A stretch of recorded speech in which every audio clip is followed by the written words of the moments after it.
What's going on, everybody? Chuck here, and I hope that you are having a fantastic day today. In this video, I'm going to be talking about my Bermuda backyard and my plan to keep it looking good throughout the fall while also getting it ready to deal with the winter. So before we actually get into my fall plan, let's just sort of do a recap of what the season has been like here in the Bermuda backyard. This has actually been the first full season that I've had with it being majority Bermuda.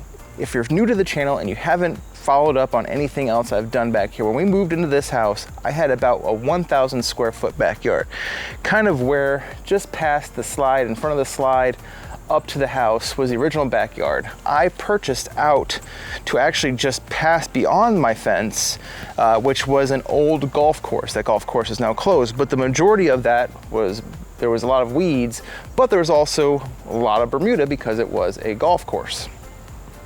So I made a decision, because even though this side here was a mixture of fescue sod and seed, I decided that it wasn't worth trying to transition all of that Bermuda to fescue, so I decided I was just going to push the Bermuda and have a Bermuda backyard and a tall fescue front yard.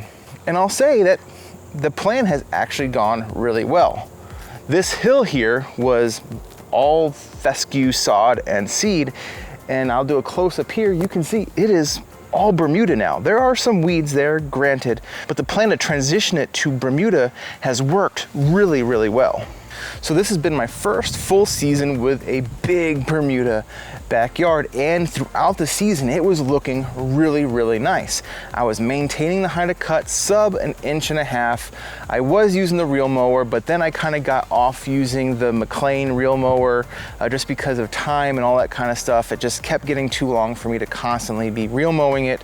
So I was just using my Toro recycler and cutting it between 1 inch to 1.5 inches. It just depended upon my schedule. So I maintained the height of cut, I fed it regularly, and the biggest factor in the success that I've had, now while it's not perfect, but I'm really pleased, I'm happy with how my backyard looks. But the biggest thing that I think was the biggest contributor to success this season was putting down my Preemergent in the spring. I'd use the Spectracide Weed Stop for Lawns with crabgrass preventer, and not once all season in this main area. I had a little bit sort of up here closer to the house where I didn't really hit it very well with the Preemergent, but the main area here, I've had 0 crabgrass all season. Now here, now that's actually wearing off, so there has been a few spots that have popped up closer to the fence, but anything that I have noticed, I've just been using the Grandpa's Weeder, which is probably the coolest tool that I've purchased in the last couple years. I love using that thing to pull up weeds, but because they've been so small, I'm just using the Grandpa's Weeder and pulling up the crabgrass as I've spotted them while I'm mowing or whatever. So other than that, I've had a majority of a weed-free lawn. Now, I have dealt with some Dallas grass. Don't know how well it's showing up on camera, but I'm trying to show you can see the Dallas grass leaf blades popping up above the Bermuda. More of a top-down of some Dallas grass I'm dealing with. More Dallas grass here. I will say dealing with the Dallas grass has been the biggest problem that I've dealt with this season in the backyard, because it is just everywhere and it is such a challenging weed to take care of. I'm actually in the process of making a long video about it. When I say long, it's like a long production schedule, because I'll show you here, I killed some off using glyphosate on a living Bermuda. You can see what happened, and that was just try to kill those areas of Dallas grass. And then I'm gonna wait till the Bermuda goes dormant, and hopefully the Dallas grass doesn't go dormant with it at the same time. Usually it hangs on a little bit longer, and then I can hit those areas with glyphosate, because you can use glyphosate on 100% dormant Bermuda grass. And I'm also digging up other areas and then coming back in with some topsoil just to fill up those holes. So like I said, that is a video for next season dealing with the Dallas grass, but it is something I am taking care of. A Preemergent will take care of, well, it doesn't kill Dallas grass, but Dallas grass is a perennial. So a Preemergent will stop any of the seeds that have been put out by the existing Dallas grass from coming up the following seasons, but the actual Dallas grass plants that you have now, unless you take care of them, will come back next year, because like I said, they are a perennial. So speaking of Preemergent, that's the first thing I'm gonna be doing in this video. if there's one thing that you need to focus on right now, if you don't have time to do anything else for your Bermuda lawn this season, get a Preemergent down. Now this one obviously says crabgrass Preemergent. I'm not focusing on crabgrass here. This is to focus on POA or any other winter weed that wants to come up as the Bermuda starts to go dormant and is dormant. I haven't really had a POA problem until coming into this spring. As the Bermuda started, I really started transforming the backyard into a good Bermuda lawn. I had a nice brown Bermuda lawn, but then there were splotches of green of POA. I don't want that going into next season, so I want to go ahead and get ahead of that. So I'm putting down this Preemergent now, first day of fall. I'm also going to come back 4 months later in January and put another application of this Preemergent down just to make sure that I don't have any POA or any other winter weeds popping up and affecting the Bermuda as it starts to transition out of dormancy and into the next growing season. I'm using this Lesco brand Preemergent. It has 7% potash on it, so that's good for the overall health of the turf. The active ingredient in this is pendimethalin. I do have prodiamine, which is water soluble, but I'm using a granular fertilizer as well, so I don't want to have to worry about another tool. So I wanted to get a granular Preemergent and just have to water it in. So that's why I went with this. I love this stuff. It works so well during the summer months when I put it down at my father-in-law's house in the spring this year. It works so well as a Preemergent, and if you're in a pinch, you need to go to the big box store and get some Preemergent, especially if you have maybe larger lawns, because this bag covers 12,500 square feet. So this bag is actually going to last me several applications here in the backyard as it's 3,500 square feet. This stuff is amazing. The Spectracide Weed Stop for Lawns with Crabgrass Preventer, that also works really well. That's what I used here in the backyard this season to prevent crabgrass, and that did fantastic. So there's options at your local big box store if you don't want to wait for shipping and all that kind of stuff online. Lesco brand, Spectracide Weed Stop for Lawns, all work really well.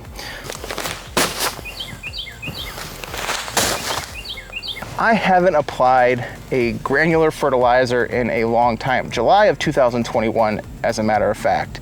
So, and I wasn't going to go with a granular fertilizer for this application. I was going to use maybe 402 Floor Green or 700 Green Effect along those lines, or maybe even a 901 Green Start. When I was buying the Preemergent, it happened to be next to Milorganite, and there were several open bags for some reason of Milorganite, and so that blueberry smell got me, sort of like when you're at the grocery store and you're not planning on buying anything from the bakery, but that bakery smell gets you. You kind of end up buying something you probably shouldn't. That's what happened. So I'm going to go with Milorganite here. Now, when you're doing your fall fertilizer application for your Bermuda grass, you're looking basically to nourish the lawn versus force a bunch of growth all of a sudden, because the lawn is slowly starting to check out. Now, it's not going to happen overnight. It's going to take several more weeks for the Bermuda here to start checking out, or to really start browning up and losing its color. So this application, especially with Milorganite, it's going to help maintain the green a little bit longer, but it's not going to force a bunch of growth. Forcing too much growth this time of year could cause harm to your Bermuda and stress it out, maybe some fungus.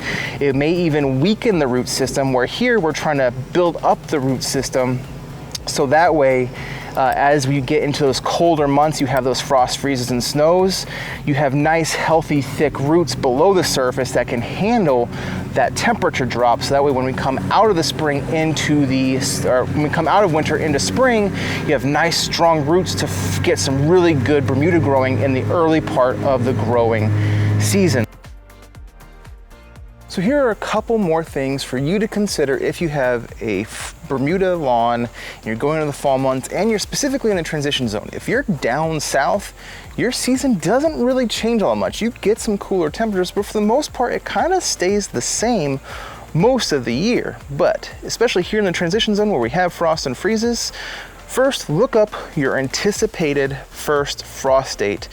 Mine is late October, which doesn't surprise me. So it's usually anywhere from like October 20th to like the first-ish week of November. Sometime within there we get our first frost. Last year it was like October 21st, I think is what it said.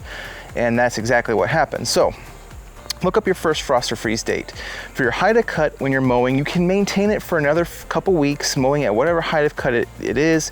But then once you get closer to that anticipated frost date, go ahead and bump up your height of cut just a little bit. Some people say an inch, some people say whatever. Some people say a little more than an inch.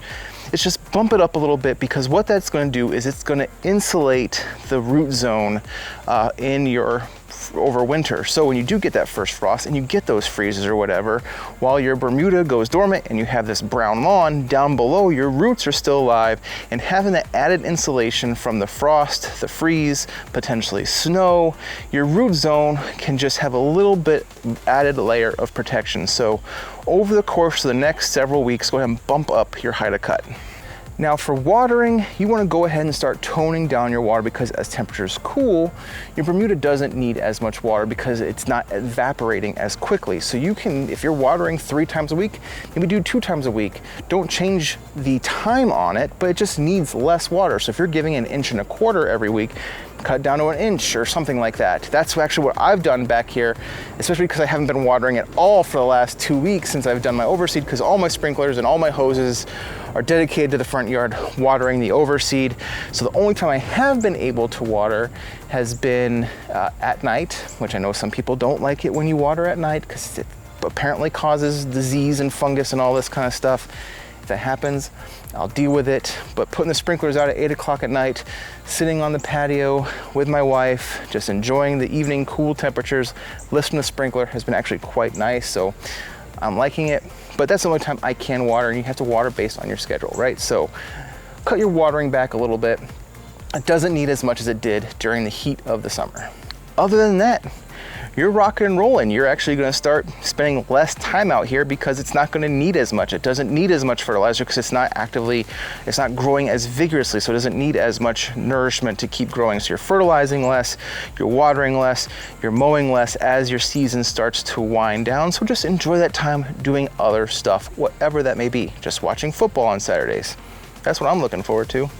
That is it for this video. To quickly summarize, go ahead, if there's one thing you need to do more than anything else, get that winter pre-emergent down to help prevent the poa annua and any of those pesky winter weeds. That all they're going to do is they're going to make your lawn have weeds in the winter when you want this nice brown Bermuda. You don't want any weeds growing because then they'll put out seeds for the following year. So get ahead of that problem now, put your winter pre-emergent down, and then go ahead and put down your fertilizer. Nothing high in nitrogen, nothing huge, just a little bit of nitrogen to just keep it nourished, keep the color up a little bit, but you don't want to push a bunch of growth this time of year because it is slowly going to start chicking out, and you don't want to freak it out, stress it out by trying to get one last big rush before the end of the season. Go ahead and cut back on your watering. You can actually cut back on your mowing as you start to raise up that height of cut as it starts to check out. The only thing I'm going to be focusing on in the winter months is taking care of the Dallas grass back here, so that way I don't have a Dallas grass problem next year. Probably won't get it 100%, but I'm hoping to get pretty close to that. If you have any questions at all, please comment them down below. If you haven't done so already, give this video a big fat thumbs up, as that is what's going to help grow the channel and get this video out to a larger audience. I will see you all in the next video. Have a fantastic rest of your day, and God bless. I'm gonna go ahead and wrap this video up with a prayer as normal. First, though, I wanna say thank you to all of you who have been sending me your prayer requests. You know I've been replying to all those emails. If I'm able to pray for those prayer requests, as soon as I get that email in, I go ahead and do that. If not, I do set up dedicated time later in the day to hit all those prayer requests. So I do wanna say thank you to all of you who have entrusted me with those prayers. If you have a prayer request, no matter how big the need, no matter how small, send me an email down in the description box below to that email address. That is just between you and me. I don't share that with anybody. I say that all the time, but I want to let you know it's not something I share with anybody. I just take the time to pray for you and whatever that need is, because I do believe that sharing my faith with you, even if you don't personally believe it, still having someone behind you, having your back, so to speak, I think is a good thing. So I do want to go ahead and pray for all of you that have prayer requests. But yeah, so I'm going to go ahead and wrap up in prayer with my nasty hat hair. Dear Lord, in the name of Jesus, I just thank you for today, God. As we are now in the fall season, it is now the first day of fall as of recording this video. I want to thank you for giving us a good summer, God. It's been hot, there's been drought everywhere, but it's still been good. We're all still here, Lord. And we all share a common bond in working in the lawn and enjoying lawn care, Lord. So I thank you for that, God. As we enter the fall months, the cool season people are now starting to have their season. So I pray that all the overseeds and seeding projects that are going on just have abundant success across the board for all these people, God. I pray for anyone who is just sitting on the fence about sending me a prayer request, Lord, that you just give them the courage, just give them just that little push to go ahead and send that email so I can go ahead and pray for these people, because I say it every prayer, but when two or more are gathered, you are there, God. So they shouldn't take on these problems by themselves. If I'm there and they're there, then you're there, God. So just give them the courage to send me those prayer requests. I pray for any unspoken prayer requests and people that may be hurting, struggling, whatever the case may be, just be with them, Lord. Put the right people in their path that can help guide them through the difficult situations they may be going through, God. If it's work related, just be with them, Lord. Put the right job in front of them, or fix whatever's going on in their current job. I just thank you, Lord, for being with me and giving me this platform. And I just pray and I thank you for all that you do, Lord. In your name, amen. I'll see you all later. God bless.